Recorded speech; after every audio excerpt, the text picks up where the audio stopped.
मित्रों, आज हम पढ़ेंगे सूरदास सूरदास का पद। आज हम पढ़ेंगे सूरदास जी का पद। आज हम पढ़ेंगे सूरदास जी का पद। इसमें गोपियाँ उद्धव जी को संबोधित करते हुए कहती हैं, हमारे हरि हरिले की लकड़ी। हे उद्धव, श्री कृष्ण भगवान हमारे लिए हरिल की लकड़ी के समान हैं। जिस प्रकार से हरिल पक्षी उस लकड़ी को नहीं छोड़ता, उसी प्रकार मैं श्री कृष्ण के बिना नहीं रह सकती। मन क्रम बचन नंद नंदन उर यह दृढ़ कर पकड़ी, हमारे हरि हरिल की लकड़ी। मन क्रम वचन, मन वचन से नंदनंदन अर्थात श्री कृष्ण जी को, नंदनंदन श्री कृष्ण जी को मैंने मन वचन कर्म से नंदनंदन को उर में, हृदय में दृढ़ कर पकड़ लिया है। अर्थात गोपियाँ कह रही, हे उद्धव, मैंने मन वचन क्रम से, मन कर्म और वचन से श्री कृष्ण को हृदय में बिठा लिया है, हृदय में धारण कर लिया है।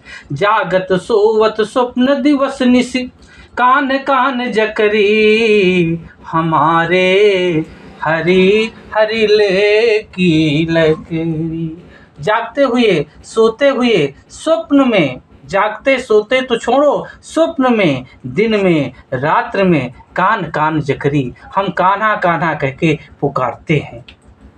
सुनत जोग लागत है ऐसो जो करवी ककरी।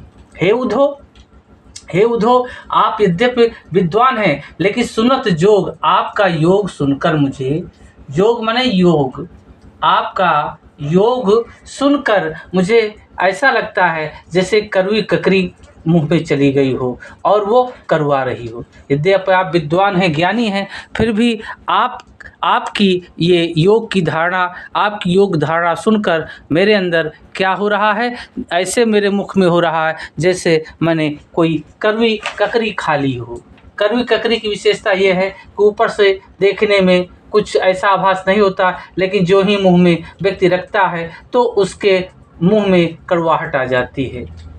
सुतो व्याधि हमको ले आए, देखी सुनी न करी। हे उद्धव, आप ऐसी व्याधि माने समस्या, हे उद्धव, आपने ऐसी व्याधि, ऐसी समस्या लेकर हमारे पास आए हैं जिसको ना मैंने कभी देखी है और ना कभी मैंने अपने कानों सुना है, और करने की तो बात दूर ही है। अर्थात न देखी है, न सुनी है और ना करी है।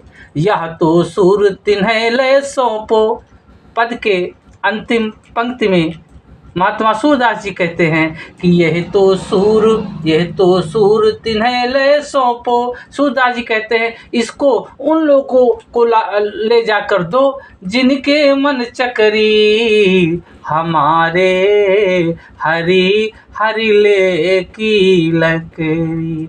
यह तो सूर तिन्हे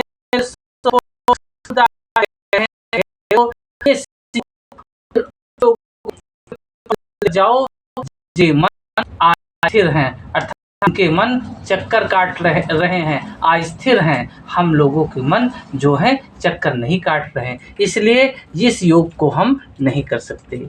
उद्धव सुतो व्याधि हमको ले आए, देखी सुनी न करी। यह तो सूर तिन्हे ले सौंपो, जिनके मन चकरी, हमारे हरि हरिले की लकड़ी। सूरदास जी कहते हैं श्री कृष्ण जिस प्रकार से हरिल पक्षी उस लकड़ी को कहीं नहीं छोड़ता, अपने पास लिए रहता है, और उसी प्रकार से ये जो श्री कृष्ण जी हैं मेरे लिए हरिल पक्षी की लकड़ी के समान है। हम उन्हें छोड़कर जीवित नहीं रह सकते। मन क्रम वचन से हमने हृदय में नंदनंदन अर्थात श्री कृष्ण जी को पकड़ रखा है। जागते हुए, सोते हुए, छोड़ो मैं स्वप्न में भी, दिन रात कान कान करके कान्हा कान्हा करके पुकारती हूँ। सुनत जोग लागत है सो जो करवी ककरी। और आपके जोग को सुनकर ऐसा लगता है जैसे कोई करवी ककरी मुंह में चली गई हो। सुतो व्याध हमको ले आए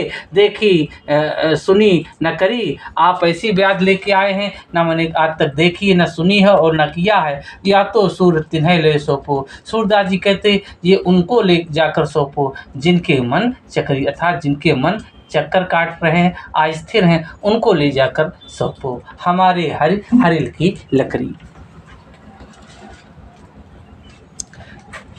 सूरदास जी का ये पद है मित्रों। इस प्रकार से गोपियों ने सूरदास जी लिखते हैं कि गोपियों ने जो है उद्धव को करारा जवाब दिया और उद्धव निरुत्तर हो गए।